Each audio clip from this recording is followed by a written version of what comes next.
La madrastra pensó que había condenado a la huérfana al peor destino, pero no imaginaba que el mendigo con quien la obligó a casarse escondía una fortuna que cambiaría sus vidas para siempre. Que harías si la persona que todos despreciaran resulta ser un multimillonario en secreto? En una vieja mansión al borde del pueblo, Laura, una joven huérfana de mirada triste, vivía bajo el control de su madrastra, Clara. El en esa casa siempre olía perfume caro y desprecio. Clara la trataba como una servienta, obligándola a limpiar, cocinar y servir a sus hijastras, que reían cada vez que la veían tropezar. Una mañana, Clara anunció una noticia con una sonrisa envenenada. Laura, he encontrado un marido para ti, dijo mientras se servía café en una taza de porcelana. Es un hombre pobre, pero tiene buen corazón. Laura bajó la mirada, sintiendo como un nudo se formaba en su garganta. No tenía opción.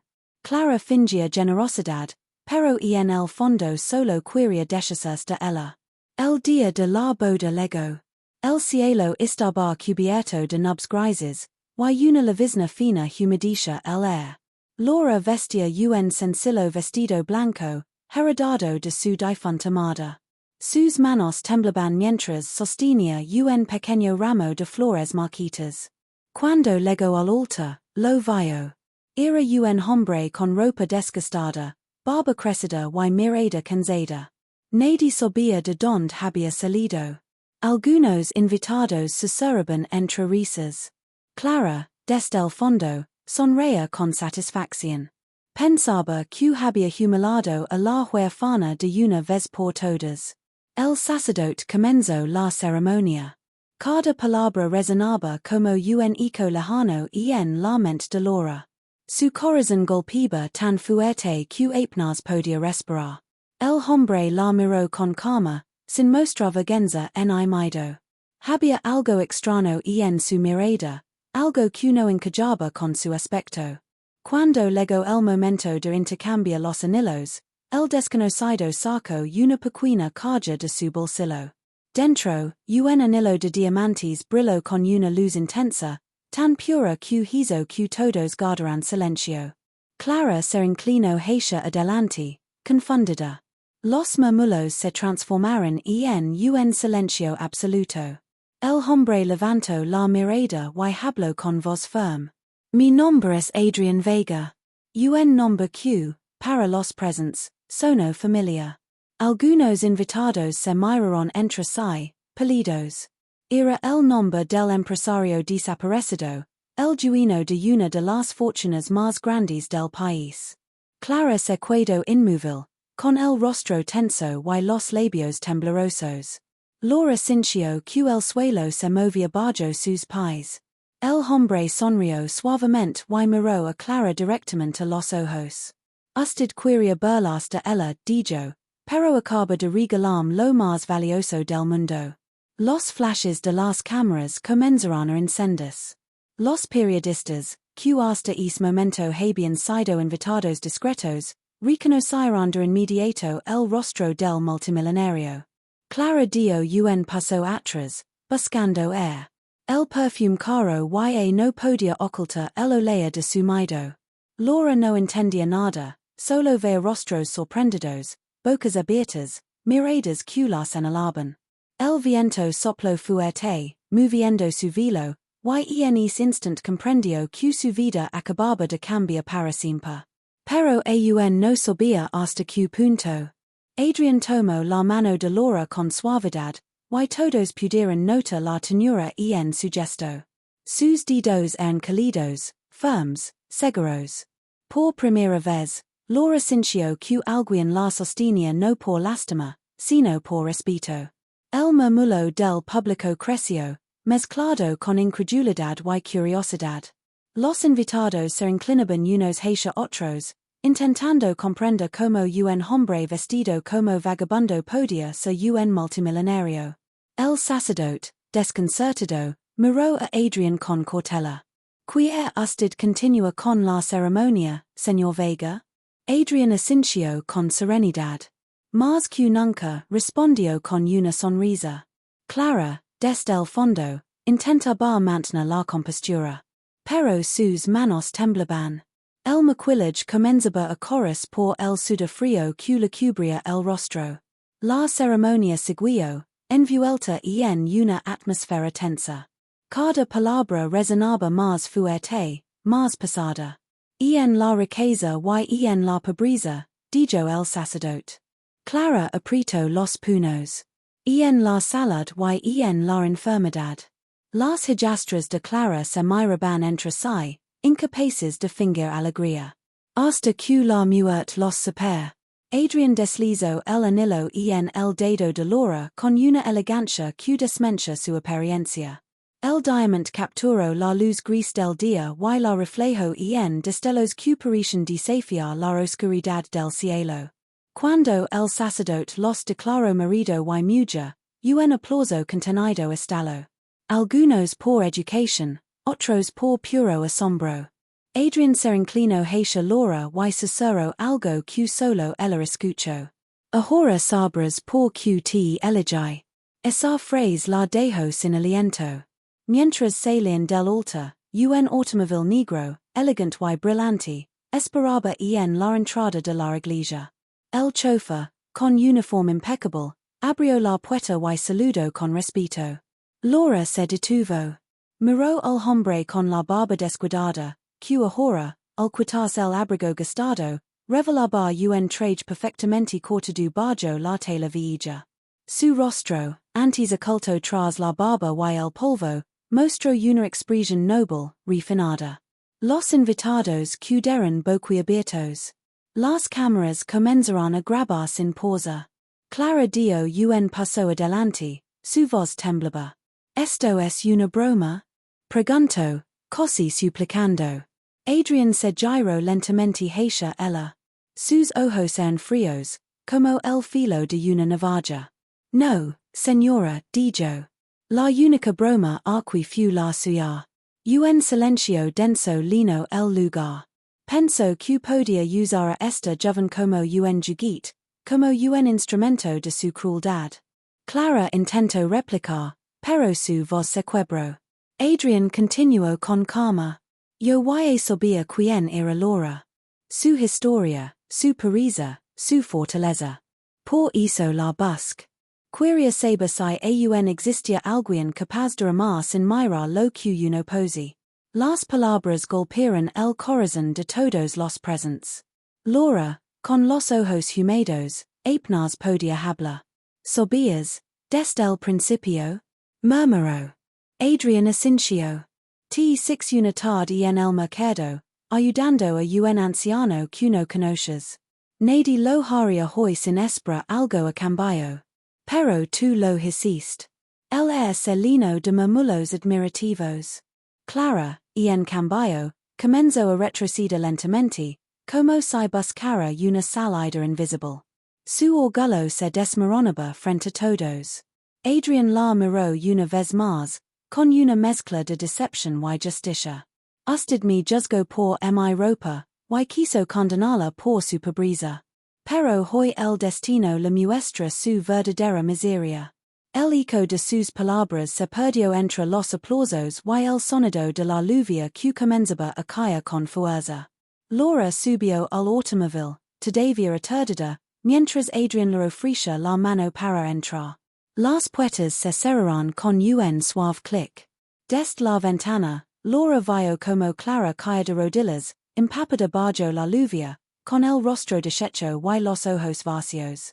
El auto arrancó lentamente, alejándose de la iglesia. Dentro, el silencio era profundo, pero no incómodo. Laura respiró hondo, sintiendo que por primera vez en su vida el aire no dolía.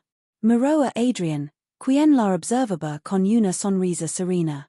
Todo esto fue demasiado, susurró ella. Fue necesario, respondió él. Y ahora comienza lo verdadero. Laura giró la cabeza hacia la ventana. Las gotas de lluvia se deslizaban por el cristal como pequeños espejos del pardo que cuidaba atrás. En su interior, una mezcla de miedo, alivio y esperanza comenzo a crecer. Pero en algún rincón de su mente, una pregunta seguía latente. ¿Quién era realmente Adrián Vega? ¿Yq secretos escondía bajo aquella calma perfecta? El automóvil avanzaba por la carretera, dejando atrás el pueblo y las miradas curiosas. Las luces de la ciudad comenzaron a desaparecer, reemplazadas por campos abiertos cubiertos de neblina. Laura observaba el paisaje, intentando ordenar sus pensamientos. El sonido del motor era lo único que rompía el silencio. Adrián la miraba de reojo, con una expresión serena, pero en sus ojos había algo más, una sombra leve que ella no comprendía. ¿A dónde vamos? Preguntó Laura con voz baja. A casa, respondió él, sin apartar la vista del camino. Casa, repitió ella, confundida. Mi verdadera casa, añadió Adrián.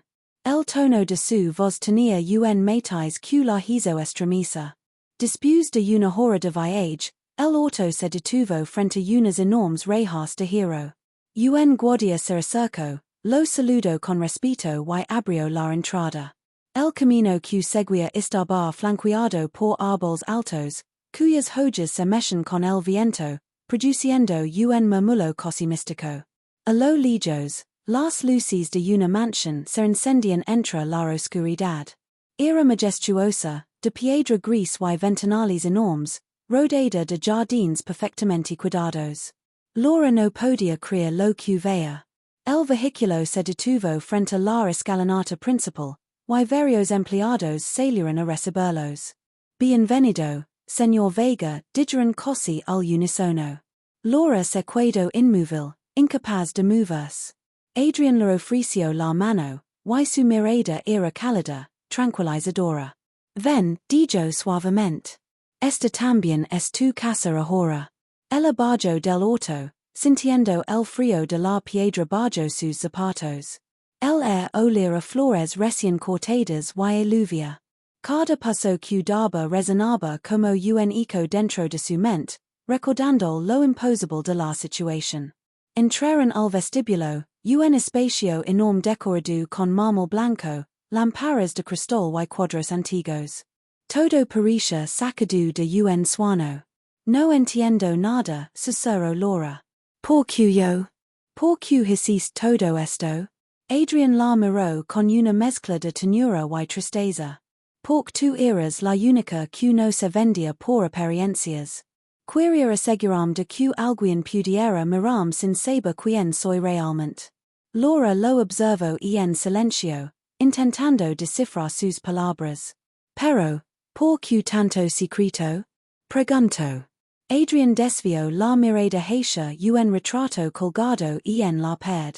Era la imagen de una mujer joven, con una sonrisa suave y los mismos ojos oscuros que Laura. Porque alguien me traicionó por amor al dinero, dijo con voz baja. Y juré que jamás digería que hizo volver a pesa. Laura dio un paso más cerca. ¿Quién era ella?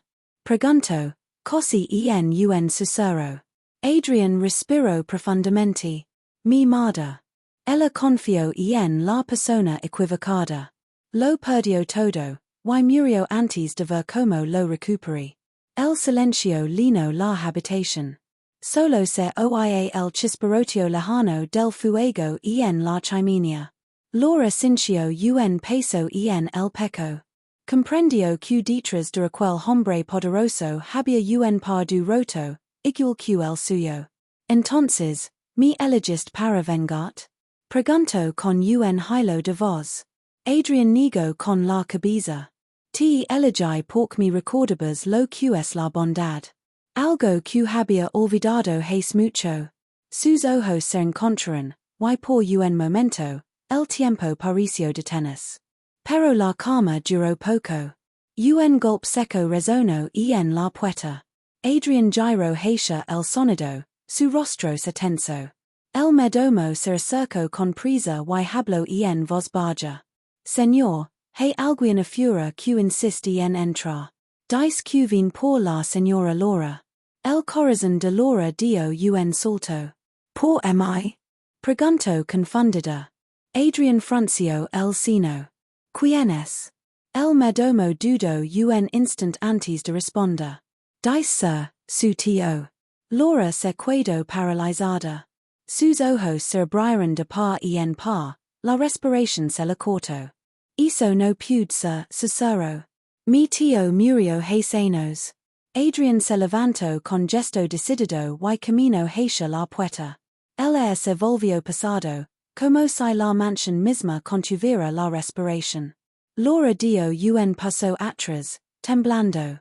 El sonido del pestillo rompiendo el silencio fue como un disparo. La puerta se abrió lentamente, dejando entrar una ráfaga de viento helado. Y en el umbral, una figura alta y encapuchada los observaba con una sonrisa apenas visible. Hola, Sabrina, dijo una voz grave y familiar. ¿Cuánto has crecido? Laura retrocedió, el miedo corriendo por las venas como fuego líquido. Adrian se interpuso frente a ella, sus ojos convertidos en acero. ¿Quién es usted realmente? Preguntó con voz firme. El hombre levantó lentamente la cabeza, dejando ver un rostro marcado por cicatrices y una mirada llena de oscuridad. Soy quien debería haber heredado todo esto, respondió con frialdad. Y no pienso sin lo que me pertenece. El silencio se quebró con un trueno lejano. Las luces titilaron, y un viento gélido recorrió la sala. Laura comprendió entonces que su vida, una vez más, estaba al borde de un abismo que apenas comenzaba a abrirse. Laura sintió que el aire desaparecía de la habitación. El hombre avanzó un paso dentro de la mansión, y su sombra se proyectó enorme sobre el mármol del suelo. El fuego de la chimenea tembló, como si también tuviera miedo. Adrian se mantuvo firme frente a él, su mirada penetrante, su cuerpo en tensión. Los empleados dieron un paso atrás, sin saber si debían intervenir. El desconocido sonrió apenas, mostrando una calma inquietante. Tanto lujo, tanta riqueza, dijo con voz amarga. Todo esto debía ser mío. Laura lo observaba con el corazón despejado. Mi tío Julian murió hace años, repitió, con voz temblorosa. Los six caía en el río. Lo enterramos. El hombre giró su rostro hacia ella, y sus ojos, hundidos y fríos, brillaron con un destello de locura. Creíste que morí, pero algunos secretos no se hunden tan fácilmente. Laura retrocedió hasta chocar con la pared. El olea aluvia mojada entraba desde la puerta abierta. Adrian dio un paso adelante. No entiendo que busca aquí, dijo con firmeza. Si viene por dinero, está perdiendo el tiempo. Julian soltó una carcajada baja, ronca. ¿Dinero? No, muchacho. Busco lo que me robaron. Sus palabras cayeron como piedras en el silencio. Mi hermano, el padre de esta niña, se quedó con mi parte de la herencia. Cuando intenté recuperarla, él me traicionó. Laura negó con la cabeza, lágrimas formándose en sus ojos. Eso no es verdad. Papa llamas te habría recordado. Julian levantó una mano, interrumpiéndola. Tu padre fue un hombre débil. Tú es igual. Pero no importa.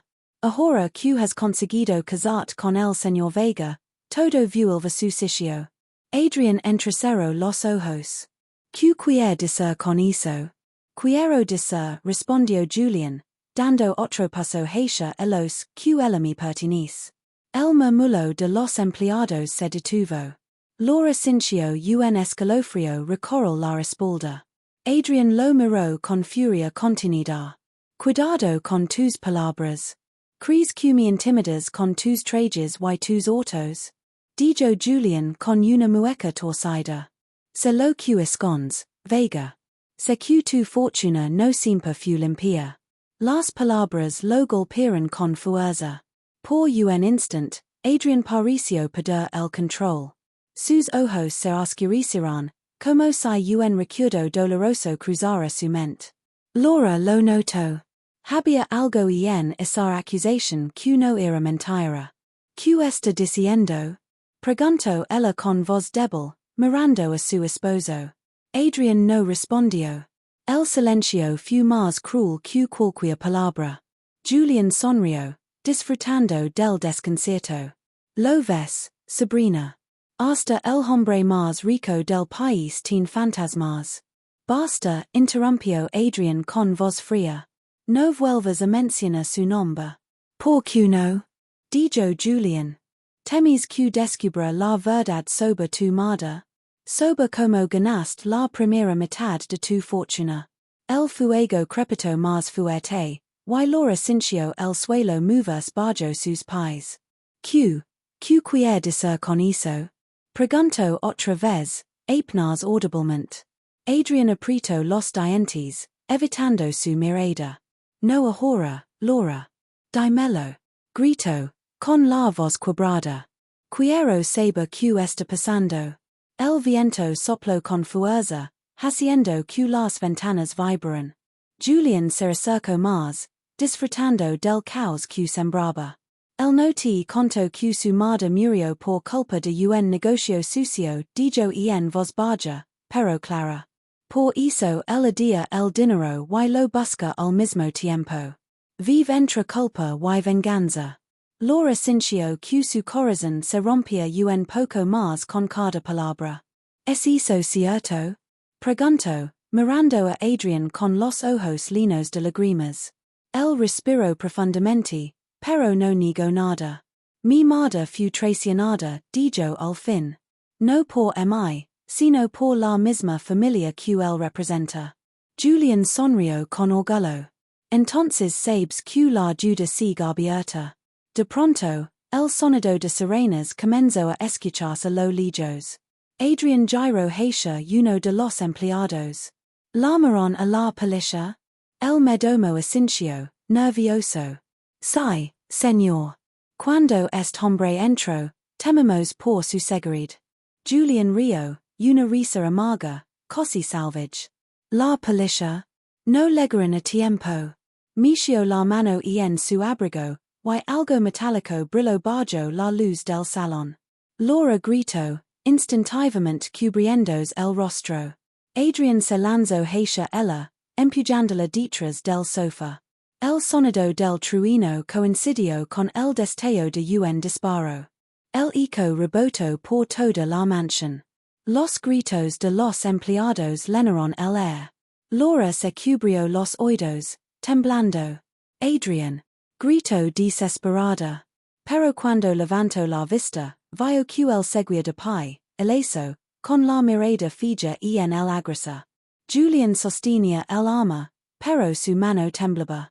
Un hilo de sangre brillaba por su antebrazo. El disparo había rebotado. Adrian caminó lentamente hacia él, con una calma aterradora. Comisió él mismo era que su hermano dijo con voz baja. Subestima a los que parecen débiles. Julian retrocedió, jadeando, hasta chocar con la puerta. Esto no ha terminado, gruñó, antes de salir corriendo hacia la oscuridad. La lluvia lo envolvió como una cortina espesa, y su figura desapareció entre los árboles. Laura corrió hacia Adrian, temblando, lágrimas cayendo por su rostro. ¿Estás bien? Él asintió, tocando su mejilla con ternura. Estoy bien. Pero esto, solo fue el comienzo. Laura lo miró, aterrada. ¿Qué quieres decir? Adrian volvió la vista hacia la puerta abierta, donde la lluvia seguía cayendo sin descanso. Julian no vino solo. En ese instant, un relámpago iluminó el horizonte, y entre la tormenta, varias figuras se movían en la distancia, acercándose lentamente hacia la mansión. La noche apenas empezaba. El viento rugía con más fuerza a medida que las sombras se acercaban a la mansión. Laura se aferró al brazo de Adrian, su corazón latiendo con un ritmo que casi dolía. Las figuras entre la lluvia avanzaban, pero las luces de los autos de la policía comenzaron a brillar en el camino principal. Las sirenas cortaron el aire húmedo, haciendo eco entre los árboles. Julian se detuvo, mirando hacia atrás con desesperación. Sabía que su huida había terminado. Los agentes descendieron de los vehículos, rodeándolo con armas apuntadas. Beige el arma, gritó uno de los. Por un momento, Julian pareció dudar, sus ojos buscando alguien. Y entonces, lentamente, dejó caer el arma al suelo. El sonido metálico fue como el cierre de un ciclo. Los policías lo esposaron, y la lluvia siguió cayendo, limpiando la sangre y el barro de sus manos. Desde la puerta, Laura observaba en silencio. No sentía odio, solo una tristeza profunda, antigua, que parecía no pertenecer solo a ella. Adrián se acercó y la abrazó por los hombros. Y pasó, susurró. Todo terminó. Laura apoyó la cabeza en su pecho. Nada de esto fue tu culpa, dijo él. La oscuridad de otros no define quién es. Ella lo miró a los ojos, temblando entre lágrimas y alivio. Tampoco la tuya, respondió suavemente. Ambos venimos de heridas, pero podemos elegir no repetirlas. Adrián sonrió con una calma que no había tenido en años. La policía se alejaba con Julian, y poco a poco, el sonido de las sirenas se desvaneció en la distancia. El amanecer comenzaba a colorear el cielo, rompiendo la larga noche. Las nubes se disipaban, y los primeros rayos del sol se filtraban por los ventanales. Laura miró la mansión, ahora en silencio.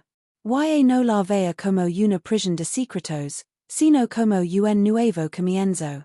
Adrián tomó su mano, entrelazando sus dedos con los de ella. No puedo prometerte que será fácil, dijo con voz baja, pero puedo prometerte que no estarás sola. Laura asintió, y por primera vez, sonrió con sinceridad. El viento se volvió suave, cálido, como si la casa respirara de nuevo.